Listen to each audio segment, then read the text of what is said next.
안녕하십니까. 저는 네. 동아대학교 소아과 남소현이라고 합니다. 첫 번째 자리라고 하는데 불러주셔서 정말로 영광입니다. 오늘 좋은 자리에서 소아과에 대해서 한번 말씀을 드려보는 시간을 갖도록 하겠습니다.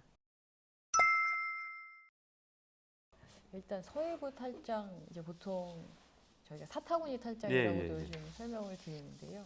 이게 원래 아기들이 엄마 뱃속에 있을 때는 남자아이들은 고환, 여자아이들은 난소가 지금 이제 아래쪽에 예. 있어야 되는데 엄마 뱃속에 있을 때는 등 뒤에 있거든요. 그럼 등 뒤에 있다가 이렇게 쭉 자기 예. 자리를 따라서 앞으로, 예. 내려오게 됩니다. 배 안에 있던 아이가 배 바깥으로 이제 흘러나오게 되는 건데 개들이 잘 흘러내려올 수 있도록 도와주는 이렇게 구조물들이 있고 통과하는 구멍이 있거든요. 근데 이제 그 구멍이 원래 한 살 때 막혀야 됩니다.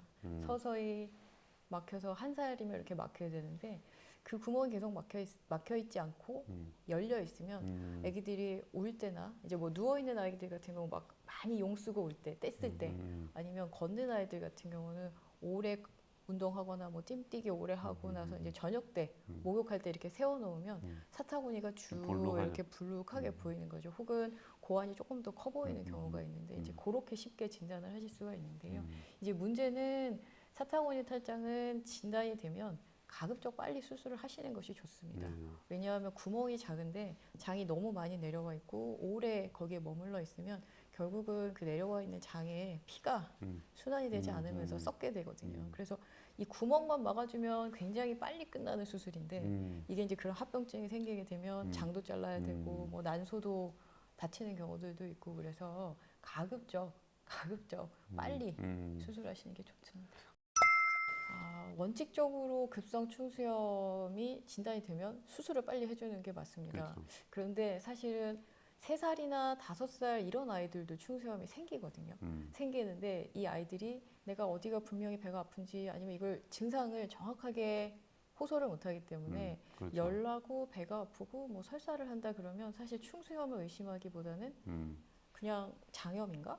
이런 배앓이인가? 이렇게 사실 진단이 늦어지는 경우가 감별이 어려운 굉장히 경우가 있다. 많고 또 그래서 그 연령대에는 초음파나 CT를 찍어보지 않으면 알 수가 없는 게 사실 거기까지 의심을 하기에는 아이들 증상이 굉장히 모호하게 나옵니다. 좀 큰 아이들은 오른쪽 배가 누를 때 점점 더 아픈 것 같아 이렇게 호소를 하는데요. 그게 안 되는 연령대에서는 맞습니다. 굉장히 소아에서는 어른보다 좀 다양한 증상으로 나타나기 때문에 늦게 발견이 되는 경우가 많다는 게 좀 취약점이고 두 번째는 사실 진단이 되면 터지기 전에 빨리 수술을 해주는 게 제일 좋은 건데요.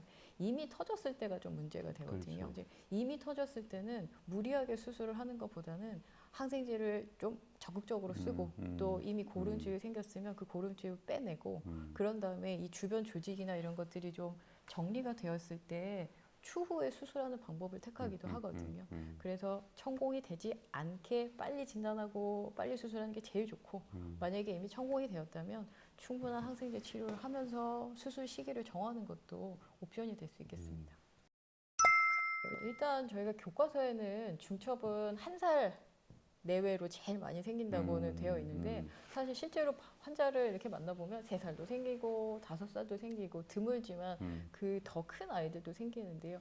어쨌든 돌 전후의 아이들이 가장 중첩에 이제 많이 온다고 생각을 하시면 될 것 같고 중첩이 사실은 장 속에 이렇게 말려 들어가는 건데 쉽게 설명을 드리면 이게 10명 중에 9명은 그냥 생기는 게 아니고 감기를 걸렸거나 아니면 뭐 장염이 걸렸거나 어떤 다른 염증이 생기면서 장에 있는 이 림프절들이 부어오르는 거거든요. 그래서 그것 때문에 자꾸 이제 말리게 되는 건데 열의 9은 보통 이제 일찍 발견하시고 초음파 찍어보면 금방 알 수 있고 아이들이 특징적으로 이렇게 코에 피가 점점이 섞인 것 같은 그런 변들을 보거든요. 그럼 저희가 그런 변들을 봤을 때 중첩을 1차적으로 의심할 수 있는데요. 복막염 증상이 없고 열도 없고 중첩이 된 지 얼마 안 된 것 같다. 그럴 때는 사실 바로 수술하지 않고 아까 말씀하셨던 대로 저희가 항문으로 이렇게 튜브를 통해서 가스를 넣던지 아니면 생리식염수 같은 거를 채워주면 거꾸로 이렇게 역류해서 말려있는 아이를 그렇죠. 펴내는 거죠. 그래서 그렇게 펴내는 방법이 성공률이 한 90% 정도 되기 때문에 할 수만 있다면 그 영상의학적 방법을 네. 하시는 게 이제 제일 좋은데요. 간혹 가다가 안 되면 결국 장이 장 속에 말려 있는 거기 때문에 오래 장이 말려 있으면 개들은 피가 가지 않기 때문에 그렇죠. 장이 썩게 되는 거거든요. 그래서 그런 경우에 풀 수 없으면 수술을 하셔야 되는 거고, 이제 두 번째는 아까 말씀드렸던 대로 10명에 한 명은 뭔가 원인이 있습니다. 뭐 소장에 혹이 있든지, 뭐 그 림프절이 뭐 이상한 림프 종이나 네, 이런 종양이 있든지, 뭐 개실이 있든지 그런 경우에는 정말 안 풀리거든요. 정말 안 풀리기 때문에 안 풀리는 것도 문제고 그 원발 질환을 같이 제거를 해결해야 해줘야 된다. 되기 때문에 그런 경우에도 저희가 중첩인 경우에 수술을 해야 됩니다. 일단 소화관이라는 게 저희가 태생기에 생길 때 입에서 항문까지 이렇게 쭉 연결된 하나의 그냥 튜브 같은 그렇죠. 거거든요. 예. 그런 튜브 같은 구조물들이 길어지고 늘어지고 이렇게 자라는 건데, 그 어떤 과정이 하나라도 딱 끊기게 되면 거기가 막히게 되는 거죠. 그 레벨이 뭐 식도일 때는 식도가 여기서 막히는 거고, 위장폐쇄는 사실 거의 없고요. 그 다음에 십이지장이 막힐 때도 있고, 소장이 막힐 때도 있고, 대장이 막힐 때도 있고, 좀 더 내려가면 이제 항문까지 막힐 수가 있으니까, 아기들한테 생기는 선천성 기형은 그 어딘가에서 어떠한 자극, 이런 뭔가의 공격이라고 할까요? 그런 어떤 손상 때문에 그 막이 쭉 가다가 막히게 되는 거죠. 그러면 그것 때문에 아이들이 아주 다양한 증상을 나타내게 되는 거고요.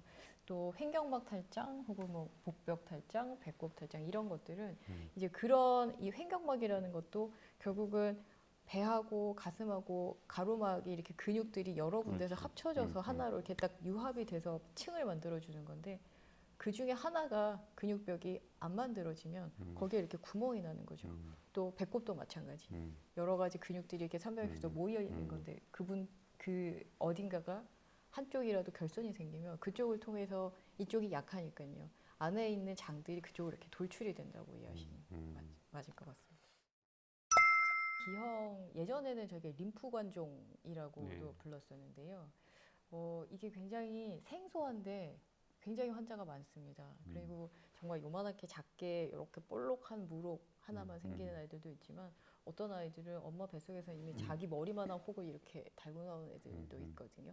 그래서 그 림프관 기형은 제가 이렇게 설명드립니다. 이제 혈관종 그러면 금방 아시거든요. 예, 혈관들이 뭉게뭉게 모여서 이렇게 자란 종양이라고 이해하시면, 림프관도 혈관 따라서 온몸에 이렇게 펼쳐져 있는 그런 림프관이 어딘가 길이 막히게 되면 그 밑으로 이렇게 부풀어지면서 물주머니처럼 이렇게 커지는 거죠. 근데 이게 머리부터 발끝까지 아무데나 다 생길 수가 있고, 양성 종양이기 때문에 뭐 항암 치료나 방사선 치료나 이런 다른 치료가 전혀 없습니다. 근데 이제 아까 말씀드렸던 것처럼 머리나 얼굴, 목에 생기는 경우가 전체 환자의 한 70% 정도 되거든요. 그래서 아기들이 보통 뱃속에 있을 때 이렇게 큰 혹을 달고 나오면 나와서 숨을 잘 쉴 수가 없고요.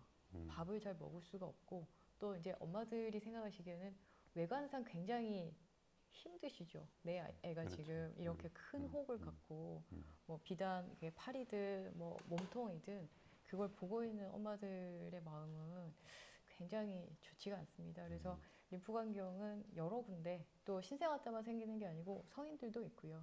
모르고 살다가 어느 날 이렇게 큰 물혹이 생겼을 때 이게 뭐지? 이렇게 하다가 진단이 되는 경우도 있는데, 문제는 이 혹이 큰 것도 문제인데 얘들이 혈관종처럼 안에서 이렇게 내부 출혈이 생기거든요. 네. 그러면 몰랐다가 갑자기 피가 나면서 굉장히 딱딱해지고 커지고 아플 때도 있고, 염증이 생겨서 벌겋게 달아올릴 때도 있고, 그렇기 때문에 환자들이 굉장히 불편하게 지냅니다. 일단 수술로 떼줄 수 있다면 수술로 떼주는 게 제일 좋은데, 아까 말씀드렸던 것처럼 림프관경은 우리 정상 조직의 일부이고, 그렇죠. 또 옆에 지나가는 혈관이나 신경들을 이렇게 벌집 모양처럼 이렇게 타고 들어가거든요.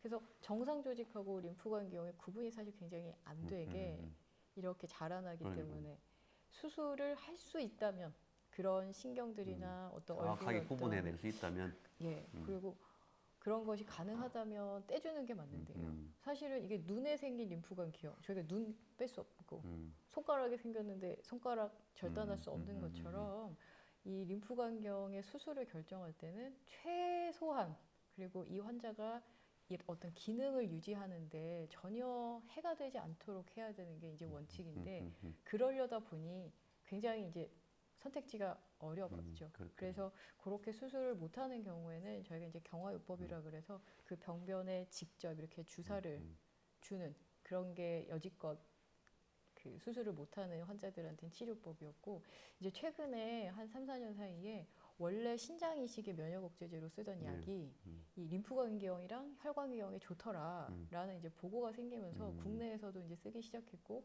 저도 저희 환자들한테 쓰고 있는데 수술 안 하고 이게 굉장히 사이즈가 많이 줄어들고 있어요. 그래서 엄마들이 보시기에도 작아지고 피도 덜 나고 애기들이 덜 아프고 하니까 아직 치료 경험이 좀 짧아서 100% 이것만 해야 된다 그건 아니고요. 그건 아니고 수술을 할 수 있다면 수술, 경화요법이 도움이 되면 경화요법. 만약에 너무 절제가 어렵거나 아니면 이렇게 피부를 이렇게 포함한 림프관기형들이 있거든요. 그런 환자들은 사실은 피부를 봉합해 줄 수가 없기 때문에 그런 환자들한테는 이제 면역 억제제 치료를 좀 1년 혹은 2년 이렇게 꾸준히 하시는 게 지금까지는 좀 좋은 것 같습니다.